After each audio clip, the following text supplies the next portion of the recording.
Hi friends, कैसे हो सब। आई होप सब अच्छे होंगे, मस्त होंगे। और मैं भी अच्छी हूँ, मस्त हूँ। और मैं आज आपको बताने जा रही हूँ कुछ साहित्य के बारे में बातें। राष्ट्रीय साहित्यिक संगोष्ठी आधुनिक बाल साहित्य दशा एवं दिशा, राजस्थान साहित्यिक अकादमी उदयपुर और संदनी फाउंडेशन जोधपुर।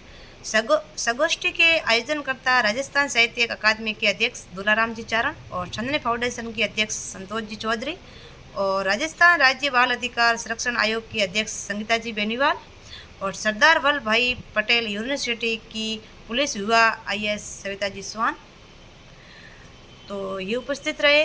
और अलग अलग साहित्यकारों ने अपने अलग राष्ट्रीय स्तर से आए हुए साहित्यकारों ने अलग अलग अपनी बातें रखी। तो इसका दृश्य मैं आपको पूरा बताऊंगी कि आज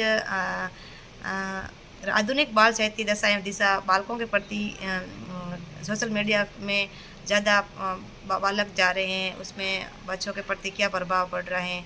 तो उसमें साहित्य को कैसे ऐसा किया जाए जो बच्चे सोशल मीडिया से दूर रहकर किताबों के प्रति अपना मिलान कर सके। तो उसमें कल अपने हमारे जोधपुर में ऐसी एक साहित्यकारों ने अपनी पूरी बैठक रखी, जिसमें अलग अलग साहित्यकारों ने अपनी अलग अलग बातें रखी और बालकों के प्रति अच्छा उद्बोधन दिया। और ये भी बताया कि अगर आने वाले दिनों में अगर आने वाली जनरेशन के लिए अपन अगर ये बात करें कि सोशल मीडिया बहुत बढ़ गया है, तो बच्चों का जो लगाव है जो सोशल मीडिया की ओर ज़्यादा बढ़ रहा है और किताबों की ओर हट रहा है, तो अपन ऐसे क्या करें साहित्य के प्रति जो बच्चों का लगाव है जो किताबों के प्रति ज़्यादा हो और सोशल मीडिया से दूर रहकर किताबों के प्रति आकर्षित हो।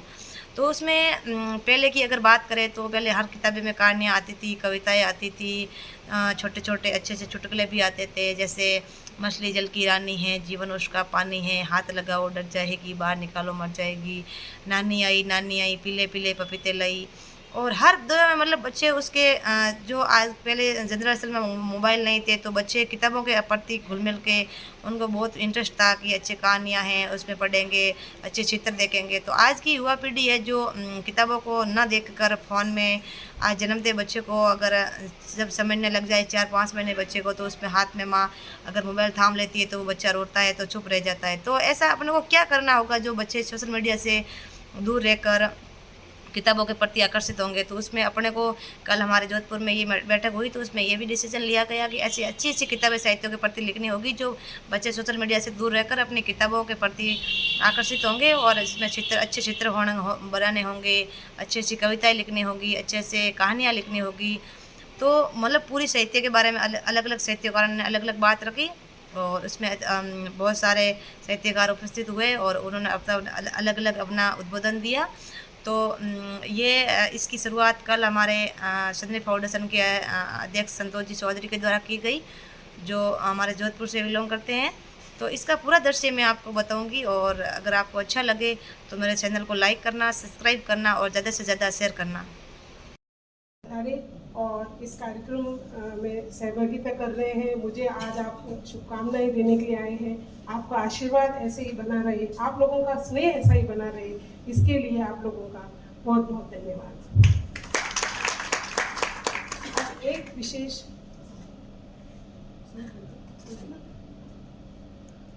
सर गजय सिंह जी सर से एक निवेदन है कि वो कृपया आए और मैं उनका शॉल ओढ़ा के उनका स्वागत करना चाहती हूँ। Sir please. कार्यक्रम आधुनिक बाल साहित्य दशा एवं दिशा में मंच पर विराजमान साहित्य अकादमी के माननीय अध्यक्ष महोदय दुलाराम जी चारण साहब, समंच पर विराजमान हमारी IAS मैम श्वेता जी चौहान, इस कार्यक्रम की कर्ता धर्ता, मैं इस कार्यक्रम में को प्रथम बार आज जोधपुर में आयोजित हो रहा और इतने अच्छे विषय के साथ संतोष जी चौधरी, माइक संचालन कर रही मधुर जी, सम्मानित विराजमान सभी गणमान्य नागरिकगण, भंडारी मैम विराजमान हैं, जिनसे अभी बातचीत पर उन्होंने विस्तृत में बताया कि वो किस तरह से बाल साहित्य के लिए बखूबी कार्य कर रही हैं। सर विराजमान हैं, हिमाराम जी, एडवोकेट मंजुलता जी, शशि जी, समस्त संतोष जी ने जैसे बताया कि उनके नवरत्न पधारे हुए गणमान्य नागरिकगण, हमारी चाची जी, संगीता जी, समस्त सम्मानित मंच मीडिया के साथियों, सर्वप्रथम मैं बहुत बहुत बधाई व शुभकामनाएं देना चाहूँगी संतोष जी को, जिनको अक्सर मैंने सोशल मीडिया के माध्यम से, अखबार के माध्यम से देखा है कि वो किस तरह से रचना साहित्य के रूप में, मौसम के हिसाब से, और कई बार मैंने इनकी कविता पढ़ी भी है, देखा भी है और जाना भी है। बड़ी खुशी हुई, लेकिन मुझे हमेशा लगता था कि इनको कोई ना कोई प्लेटफॉर्म ज़रूर मिलना चाहिए, क्योंकि जिस तरह से आजकल हमारी जो जीवन है वो मोबाइल के अंदर सीमित रह गया है। साहित्य, इन सबको, जो हमारी पुरानी चीज़ें हैं, साहित्य है, आने वाला हमारा जो युवा जनरेशन है उसको इसकी जानकारी और उनको इसकी तरफ झुकाव होना बहुत ज़रूरी है। ऐसे वक्त में जब आज हम बच्चों को देखते हैं कि वो मोबाइल में खेल खेलते हैं, उस वक्त इस तरह के बाल साहित्य के विषय को लेकर कार्यक्रम का आयोजन किया जाना वाकई में सराहनीय है। तो मैं बहुत बहुत बधाई व शुभकामनाएं देना चाहूँगी संतोष जी को, जिन्होंने ये पहल की है और इतने अच्छे विषय के साथ आप आगे आई हैं, जो हमारे आने वाले देश का भविष्य है। उन बच्चों को आपने विषय रखते हुए इसमें काम करने की सोची। मैं आपको बहुत बहुत बाल आयोग परिवार की तरफ से बधाई व शुभकामनाएं देना चाहूँगी। समझती हूँ हमें अगर कोई पद है, कोई जिम्मेदारी है, तो हमें अपना सर्वश्रेष्ठ देना चाहिए। इसी तरह का मैं एक वाक्य बताऊंगी, चूंकि आज आप सबसे कई लोग ऐसे हैं जिनसे प्रथम बार परिचय हुआ है, और आप लोग भी सोच रहे होंगे कि मंच पर एक साहित्य अकादमी के बैठे एक बाल आयोग, आखिर क्या है बाल आयोग? तो 18 वर्ष तक के बच्चों के अधिकारों की रक्षा का कार्य बाल आयोग करता है। इसी तरह का एक मामला मेरे सामने आया। जब मैं स्कूलों में गई तो कई बार बच्चियों ने बताया कि मैडम, हमारे घर वाले हमें पड़ोस में भी नहीं भेजते, ट्यूशन भी नहीं भेजते कि तू लड़की है, डरते हैं। उसको देखते हुए मुख्यमंत्री जी का जब पूर्ववर्ती बजट था, उस वक्त मुख्यमंत्री जी से हमने अपनी बात साझा की, और मुख्यमंत्री जी ने बजट में आत्मरक्षा प्रशिक्षण का जो पार्ट है वो निःशुल्क घोषणा की। हम देखते हैं बजट में अक्सर कई घोषणाएं होती हैं, परंतु आवश्यकता होती है उसको धरातल पर उतारने की। हम लोग उन्हें सभी जगह आदेश किया। शशि जी यहाँ विराजमान है, शशि जी शिक्षा से जुड़ी हुई है, इनको पता है कि समय समय पर किस तरह से सरकार की योजनाओं को मूर्त रूप देने के लिए, धरातल पर उतारने के लिए बीकानेर शिक्षा निदेशक के माध्यम से हम आदेश करते हैं, चाहे गुड टच बैड टच अनिवार्य करना हो, चाहे आत्मरक्षा का प्रशिक्षण की बात हो। जब मैं कुचामन पहुंची तो वहां के बच्चों को हमने पहले आज मंच पे श्वेता चौहान जी ने वाकई में विषय परिवर्तन किया है इस विषय का। किसी भी साहित्यिक सत्र का यही मर्म होता है कि उसी के किसी सत्र में आयोजन के ध्येय की ओर कोई वक्ता अगर लेके जाता है तो पूरे दिन उस विषय की चर्चा सार्थक होती रहती है। श्वेता चौहान जी ने जो आज का विषय है बाल साहित्य है, उसकी जरूरत यूं कहिए कि दशा और दिशा दोनों को केंद्रित करते हुए अपने संतान के माध्यम से हम सब रचनाकारों को यह है संदेश संप्रेषित करने की चेष्टा की कि आज कहाँ जरूरत है साहित्य की और हम कहाँ खड़े हैं। मैं युवा IAS का अभिनंदन करता हूँ, स्वागत करता हूँ। आगे और मुकाम तय करने हैं, विभिन्न पदों पे भी जाना है जहाँ से ये चीजें मूर्त रूप भी ले सकती हैं।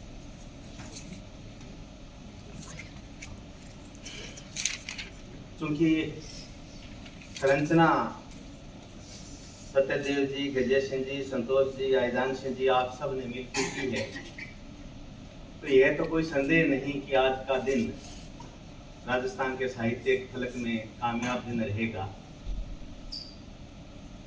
लेकिन इस मायने में भी आज का दिन कामयाब रहेगा कि एक तरफ तो चंदनी फाउंडेशन का आगाज है, दूसरी तरफ मंच पे राजस्थान राज्य बाल अधिकार संरक्षण आयोग के चेयरपर्सन संगीता बेनीवाल जी मौजूद हैं।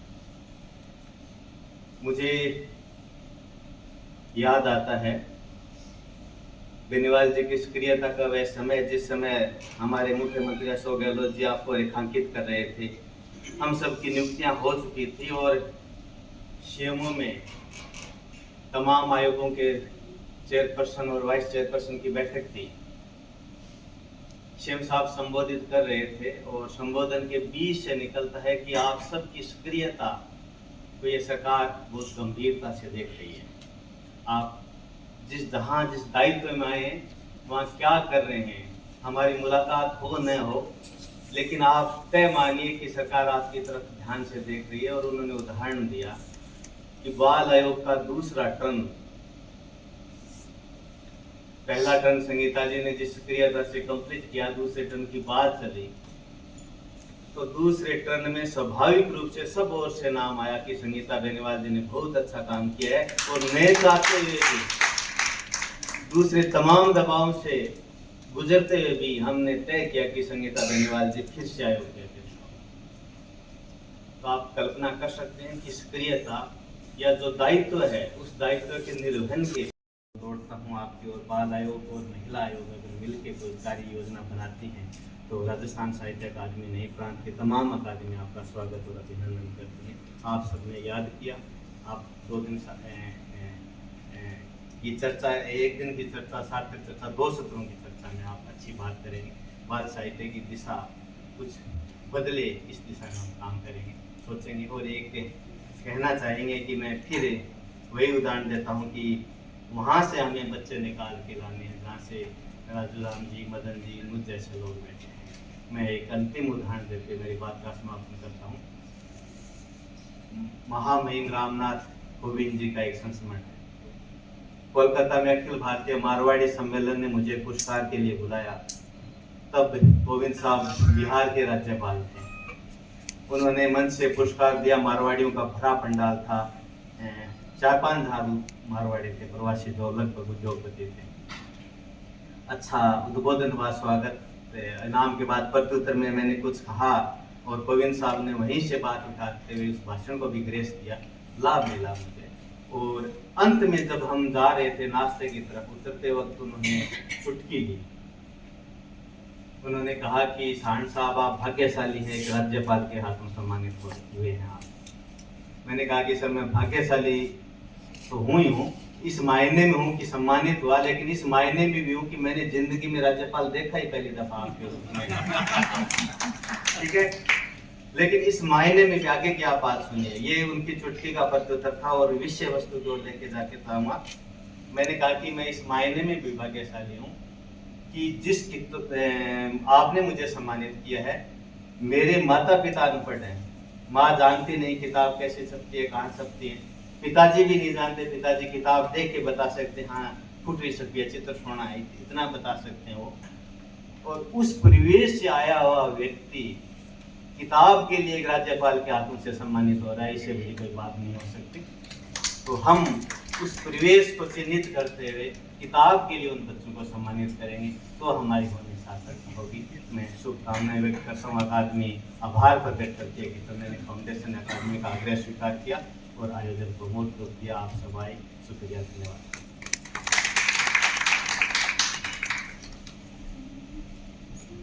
बहुत बहुत धन्यवाद डॉक्टर दुलाराम जी साहन साहब।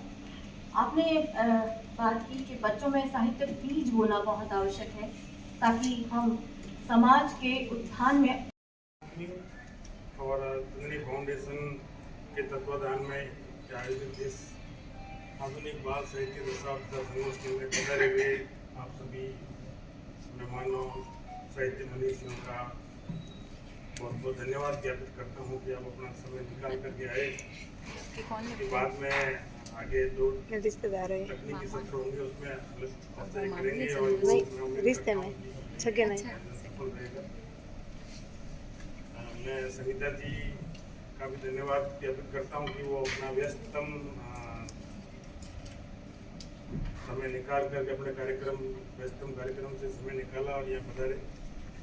दुलाराम जी हमारे साहित्य अकादमी के अध्यक्ष है, इनका मार्गदर्शन तो फिर है ही, और ये इस कार्यक्रम में तो यहाँ पधारे, इनका भी बहुत बहुत धन्यवाद। श्वेता मैम, इनका भी बहुत बहुत धन्यवाद कि ये आज संडे था और संडे रेस्ट का दिन होता है, फिर भी इन्होंने इस सब्जेक्ट को देखा कि ये बाल साहित्य का है तो मैं ज़रूर आऊँगी। ये पधारे, इनका भी बहुत बहुत धन्यवाद। और बाकी आप सभी का भी बहुत बहुत धन्यवाद कि आप आए और इस प्रोग्राम की शोभा बढ़ी। अब आगे तकनीकी सत्र में आप इस विषय पर चर्चा जरूर करिएगा। बहुत बहुत धन्यवाद। बहुत बहुत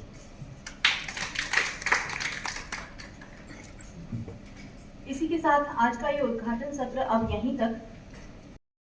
और आंतरिक मर्म अत्यंत गहरी व्याख्या के अधिकारी हैं। शीर्षक का जो दूसरा पक्ष है कि बच्चों के हाथ में मोबाइल, तो इसी बाल कविता के सापेक्ष में रखते हुए मैंने इस कविता को कुछ यूं टर्न किया है कि मोबाइल मेरा राजा है, लगता मुझको ताजा है, नए नए ये खेल दिखाता, रंग बिरंगे कार्टून दिखाता, अजब गजब से इसके ढंग, चलना फिरना रोना संग, फिर भी कोई कभी न संग, चलना फिरना रोना संग, फिर भी कोई कभी न संग, दिखते हंसते गाते सब, इसकी गुड़िया नाच दिखाती, कभी न संग में छाछ बनाती, डोरेमोन नोबिता गैजेट्स दिखाते, पर मुझे कभी ना टाइम लाइन बताते। जिस टाइम लाइन के फेर से डोरेमोन और नोबिता ने बच्चों को भ्रमित कर रखा है, वो टाइम लाइन आपको कभी नहीं बताएंगे। चटक मटक है इसकी बड़ी, मेरी आंखों ऐनक चढ़ी, खेल खेलता घर चिल्ला जाऊं मैं, मम्मी रहती अड़ी अड़ी, पापा मेरे साथ न खेले, ऑफिस में दिन रात है पेले, ना दादी है ना नानी है, ना गर्मी की छुट्टी बितानी है, तो क्या करूं मोबाइल, इसीलिए तो मोबाइल मुझको भाता है, यही मेरा राजा है और लगता हरदम ताजा है। जरा सोचिए दो बाल कविताएं कारण तथ्य सब कुछ स्वयं बता रही हैं, जैसे कि मानो दो पाले बन चुके हैं जहां एक और अबोध बालमन है, भावों की पृष्ठभूमि में कोपले अभी फूटने ही लगी हैं, और दूसरी ओर इस युग की सबसे बड़ी क्रांति, सबसे बड़ी आवश्यकता जो जीवन का अहम पहलू बन चुकी है, पूर्णतः मशीनी, जिसमें भावों की कोमलता का क वर्ण भी नहीं पनपा है, और इतना आत्मघाती और खतरनाक हथियार विद्यालय, घर, बाहर हमारे नन्हे मुन्ने बच्चों के हाथों में 24 घंटों में से कई जगह तो 10-10 घंटों से भी अधिक बना हुआ है। सोना, जागना, खाना, पीना, उसे पढ़ाना सिखाइए, उसे पुस्तक के प्रति आकर्षित कीजिए। इस विषय में चिंतन और उसके निष्कर्षों पर विचार कर मोबाइल अनुशासन बनाते हुए अपने नन्हे बच्चों को पुस्तकों, पत्र पत्रिकाओं, सचित्र कथाओं से जुड़ाव करते हुए उनका बचपन और बाल मन को संभालिए, और समय की मांग है बालकों को बाल पोथी दीजिए, साथ ही अपने ममतामयी स्नेह और भावनात्मक दुलार से उनके सर पे हाथ फेरिए। नन्ही कलियां खिलने को बेताब हैं, उन्हें आभासी दुनिया की और टेक्नोलॉजी के नकारात्मक रंगों की नहीं, वरन टिन्नी बिटिया पीड़ी चोपड़ा जैसी शरारती बच्ची, चाचा चौधरी के कंप्यूटर दिमाग जैसा विकास और साबू जैसे शारीरिक बल के लिए स्थान दीजिए। दिशा दिखाइए, वे स्वयं मोबाइल की दुनिया में कब, क्या और कैसे कदम रखना है अपने आप तय कर लेंगे। धन्यवाद, आभार। दैनिक जागरण समाचार पत्र, दैनिक भास्कर समाचार पत्र, सिटी रिपोर्टर समाचार पत्र, स्वयं के अनुभव और 43 वर्षों से शिक्षा के क्षेत्र में सक्रिय मेरी आदरणीय माताजी श्रीमती मंजू पारे। अभिलाषा जी ने जिस तरह से सत्र की शुरुआत कर दी है, ऐसा लगता है कि वीरेंद्र सहवाग बहुत ही तूफानी पारी खेल के चला गया। अब पीछे के बैट्समैन के लिए ये दिक्कत हो गई कि वैसी ट्यूनिंग कैसे बना के रखें। तो मैं पूरी कोशिश करूंगा कि वो टेम्पो बना रहे। वैसे तैयारी तो मैंने बहुत सारी की, लेकिन अभिलाषा जी ने बहुत सारे सूत्र दिए हैं बोलने के लिए, तो मैं कुछ बातें वहां से शुरू करूंगा। मुझे बोलने के लिए जो विषय दिया गया है वो है बाल साहित्य का वर्तमान एक अध्ययन। तो मैं इसको लेकर जब पढ़ रहा था पिछले कई दिनों से, तो जो इसमें शामिल हो रहे हैं उनके बारे में भी मैंने बहुत सारा पता किया। अभिलाषा जी के गाए हुए गीत सुने YouTube पे खूब सारे, और आज आप जो मंचों से जो हिंदी और राजस्थानी के आपने गीत और कविताएं पढ़ी हैं वो सुनी, और भी राजू राम जी के बारे में पढ़ा। तो सभी साहित्यकार और यहाँ पर भी जितने भी विराजमान साहित्यकार हैं, मुझे एक बहुत कॉमन सी बात सब में लगी कि सभी ने अपने अपने सृजन में कहीं न कहीं बाल साहित्य को जरूर चुना है। ऐसा कौन सा वो बचपन का एक सपना जो बार बार उन्हें आकर क्लिक करता है कि वो कभी कोई कहानी लिखते हैं। हमारे यहाँ विराजे हुए हैं हमारे सम्मानित वरिष्ठ डॉक्टर आयदान सिंह जी भाटी। आपने साक्षरता के कार्यक्रमों में, पोथी निर्माण में बहुत सारे बच्चों के गीत, आज भी आप फेसबुक पे इनकी चिड़कली के गीत और आप पढ़ते होंगे, तो आप बिल्कुल बाल सुलभ चेष्टाओं से भरे हुए गीत लिखते हैं। मैं बताना चाहूंगा, क्योंकि मैं शिक्षा से जुड़ा हुआ हूं, तो बहुत पहले बात जो मैंने पढ़ी अपने बीएड और एमएड के दौरान, वो मैंने बाद में महसूस भी की जब मैं हिंदी साहित्य का व्याख्याता रहा या बाद में अभी जैसे प्रधानाचार्य हूं, तो मैं ये महसूस करता हूं कि 18वीं सदी में जो बाल मनोवैज्ञानिक और शिक्षा शास्त्री थे इवान इलिच, उन्होंने एक बात कही थी कि स्कूल इज डेड। अब सोचिए 18वीं सदी की बात है, अभी तो हम कह ही रहे हैं बिल्कुल, लेकिन उस व्यक्ति ने 18वीं सदी में डी स्कूलिंग सोसाइटी की अवधारणा दी। यानी कि जो आप स्कूल में सीख रहे हो इसे पहले डी लर्न करो, यानी भूलो इसको, साफ करो इसको। तो कहीं ना कहीं इस बात को आप उससे आगे के क्रम में देखें तो बच्चों की शिक्षा के लिए बाल साहित्य के महत्व को जो आज तक सबसे ज्यादा रेखांकित जिस व्यक्ति ने किया वो है गिजू भाई।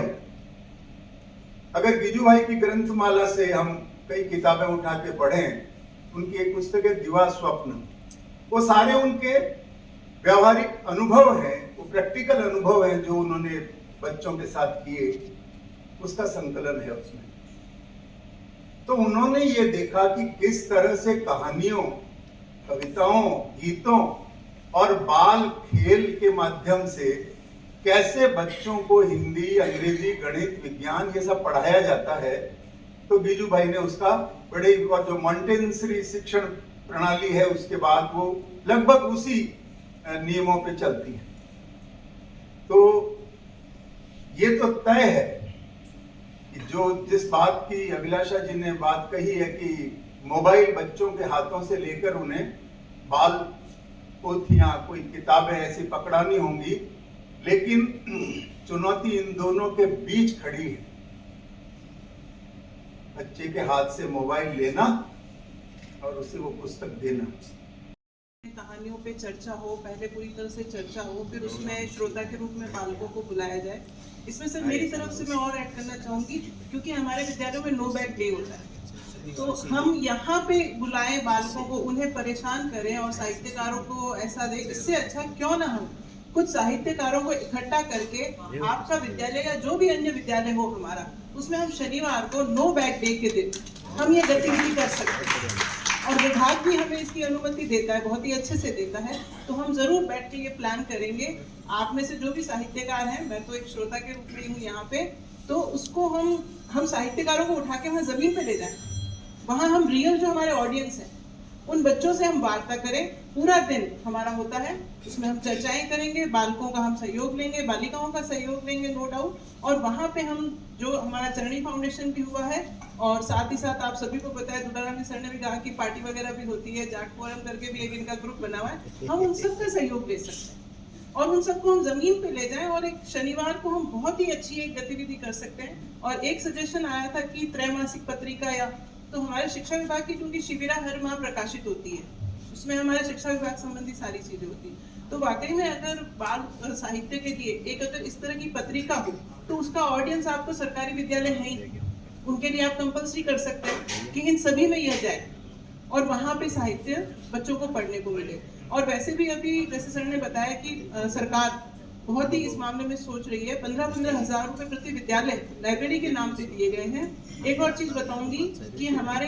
हर महीने जिला रैंकिंग होती है, उसमें भी जैसा कि सर ने भी बता ही दिया, शाला दर्पण का नाम ले ही लिया है, तो शाला दर्पण पे एंट्री होती है बकायदा प्रत्येक विद्यालय से कि उनमें बच्चों को कितनी पुस्तकें वितरित की गई। लाइब्रेरी से। बाल साहित्य, क्योंकि साहित्य वो स्कूल का है तो वो बाल साहित्य की श्रेणी में ही आता है। तो ये अगर हम इसको सारी कड़ियों को जोड़ें तो ये एक बहुत अच्छी श्रृंखला बन जाएगी, और नो डाउट इसका परिणाम आज नहीं 2 साल 3 साल बाद हमें एक अच्छे अच्छे पाठक हमें मिलेंगे। और ये जो बचपन की चीजें हैं, जैसे कि दीदी ने बताया, ये चीजें बच्चों को अंत तक याद रहेंगी और उनके व्यक्तित्व विकास में सर्वांगीण रूप से जरूर सहयोग करेंगी। मैं आज आपको बता रही हूँ राष्ट्रीय साहित्यिक संगोष्ठी आधुनिक बाल साहित्य दशा एवं दिशा रविवार 20 फरवरी 2023 चंद्रा होटल 5 बत्ती चौराया जोधपुर इसमें रखा गया है। इसमें ये सब साहित्यकार हैं जो अपने अपनी साहित्य की बातें प्रस्तुत कर रहे हैं। बहुत अच्छा प्रोग्राम रखा गया है। इसमें संगीता बेनीवाल जी भी आए हुए हैं और IAS सविता स्वान और उदयपुर राष्ट्रीय साहित्य संगोष्ठी के अध्यक्ष श्रीमान जी।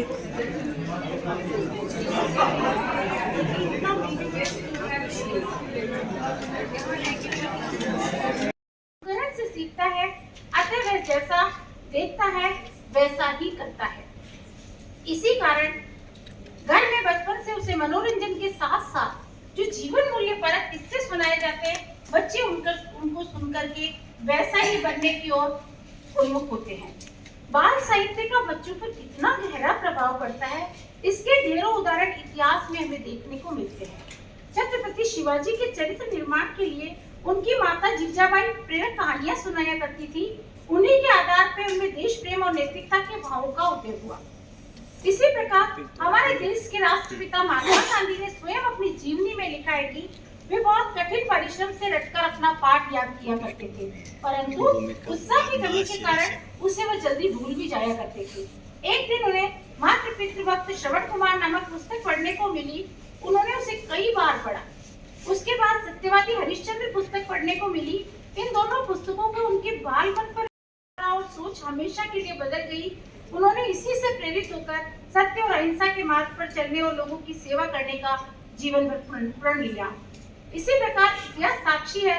अमरकोश जैसे बुद्धिमान राजा के मूर्ख पुत्रों को शिक्षा देने के लिए विष्णु शर्मा ने पंचतत्व और इसी तरह जीवन मूल्य मित्र लाभ के भावों से प्रेरित नारायण शर्मा ने पशुओं को माध्यम बनाकर हितोपदेश की रचना की। ये पुस्तकें आज भी अपनी अनूठी विशेषताओं के कारण ताज़ी है। प्राथमिक स्तर का सबसे छोटा बालक जो अभी तक पढ़ना लिखना भी नहीं जानता, फिर भी वह अपने आसपास के परिवेश के प्रति अपने जन्मजात ही स्वाभाविक आकर्षण उसमें पाया जाता है। सूरज, चांद, तारों, गाय, बिल्ली, चिड़िया, चूहे के प्रति उसका जुड़ाव खुद होता है। वह बालपन से ही चंदा मामा, सूरज दादा, गाय माता देखते देखते समय के साथ सहजता से ही इन पर रची कविताएं और गीत गुनगुनाने लगता है। सूरज गोल, चंदा गोल, मम्मी कहती रोटी गोल, पापा कहते पैसा गोल। उसे धीरे धीरे रंग बिरंगे फल फूल, पेड़ पौधे, तितली, भौरे, पतंग, बारिश के टिप टिप लुभावने लगते हैं। इन सबके साथ ही उसकी कल्पना भी उड़ान भरने लगती है।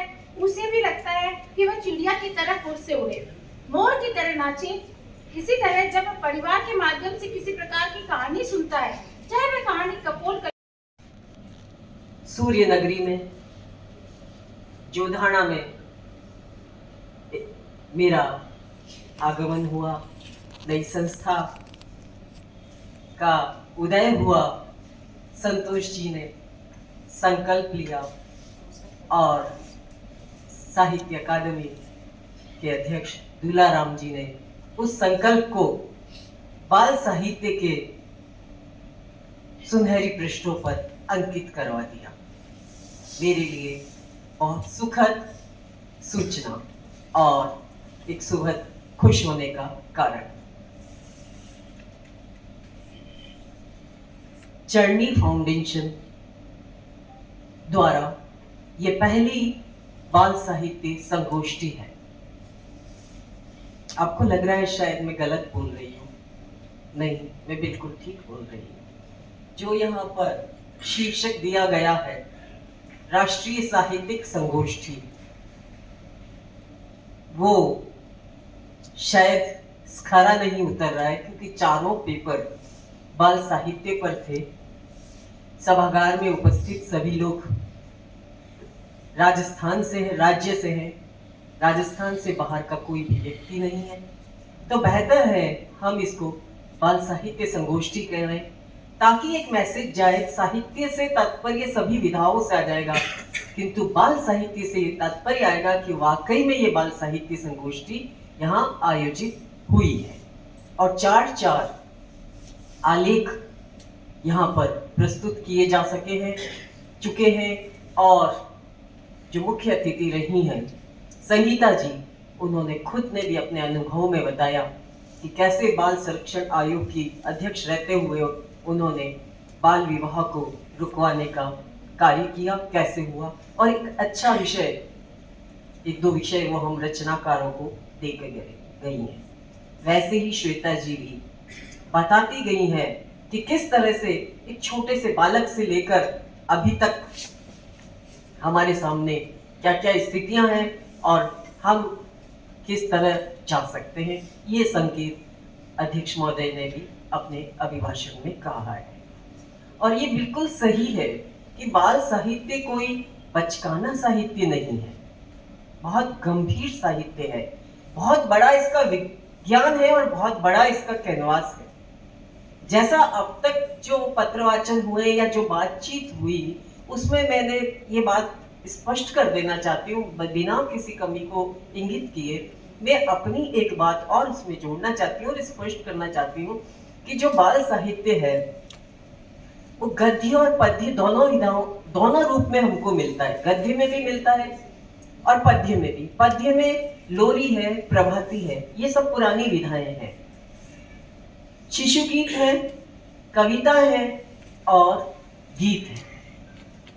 इसी तरह से गद्य के अंदर कहानी है, उपन्यास है और अब तो लघु कथा भी है, नाटक है, यात्रा संस्मरण है, आलेख है, जीवनी है, प्रेरक प्रसंग है, पता नहीं कितने सारे संस्मरण है।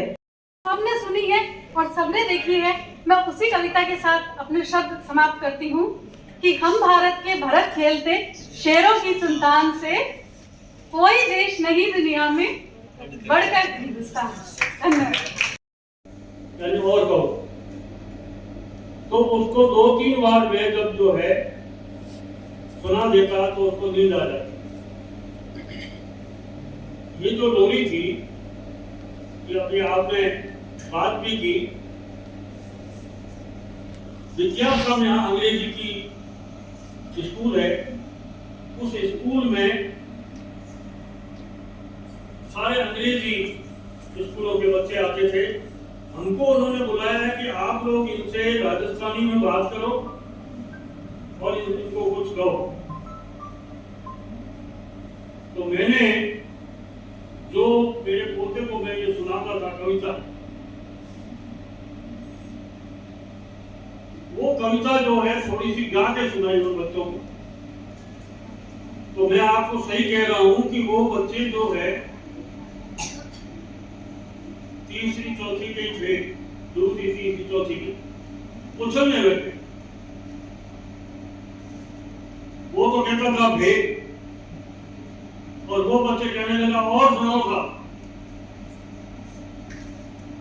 और वो कविता थी, मैं बालक हूँ मस्त मदन, मैं करता जीजी को तंग, जीजी मुझसे सुंदर है, कहती मुझको बंदर है। और मैं भी कह करके लंगूर भाग जाता हूँ उससे दूर, Lulu Lulu Lulu Lulu Lulu Lulu. अब उसको उस वक्त में देखता, मैं दूसरे को समझ में नहीं आता था, लेकिन ये लुल्लू लुल्लू लुल्लू लुल्लू आता था। और वो जो लुल्लू लुल्लू है, वो उसके लिए एक प्रकार से वो लोरी बन गई। वहां पर मैंने उसको गा सुनाया, मैं बालक हूँ मत मलंग, मैं करता जीजी को तंग, जीजी मुझसे सुंदर है, कहती मुझको बंदर है, मैं भी करके लंगूर भाग जाता हूँ उससे दूर।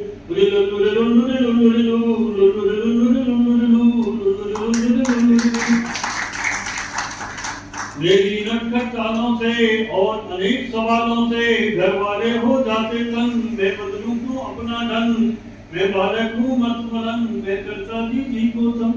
अब कुछ भी गाओ और कुछ भी सुनो। तो ये सारी चीजें जो है मैंने हिंदी में लिखी। आपको मैं फिर बता दूं कि ये बच्चों की जो कविताएं हैं मेरी सारी, वो हिंदी की कविताएं हैं और उसमें किताबों पर है कई प्रकार की जो चीजें हैं। अभी ये किताब एक मेरे पास पड़ी थी तो सदैव दिन मांगे मुझे दे दो, मैं क्यों दे दूं आपको? कोई दूसरा है नहीं क्या मेरे पास देने के लिए? और भी तो मेरे मित्र बैठे हैं, आपको दूंगा तो वो भी मांगेंगे दो। मतलब घर पे 10 बार आए, वहां तो मांगी ही नहीं, यहाँ कह रहे हैं। अभी अध्यक्ष महोदय दुलाराम जी साहब ने कहा था कि आप अपना वो करते रहो समापन, में तो तैयारी करूंगा भागने की।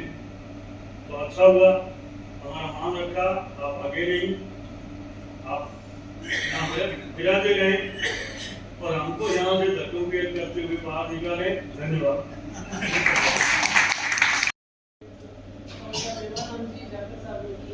और एक अच्छे उद्देश्य के लिए है कि साहित्य के क्षेत्र में ये फाउंडेशन दूर तक जाए। हम सब उनके साथ हैं, आप सबकी शुभकामनाएं इसके अच्छे गोल के लिए जरूरी है और उम्मीद करते हैं कि ये बहुत दूर तक जाएगा और हम सब इस सफर के साक्षी बनेंगे। आप सब यहाँ आए इसके लिए पुनः धन्यवाद। कविता फाउंडेशन के किसी और अच्छे मौके पर हम फिर से मिलेंगे इसी आशा के साथ।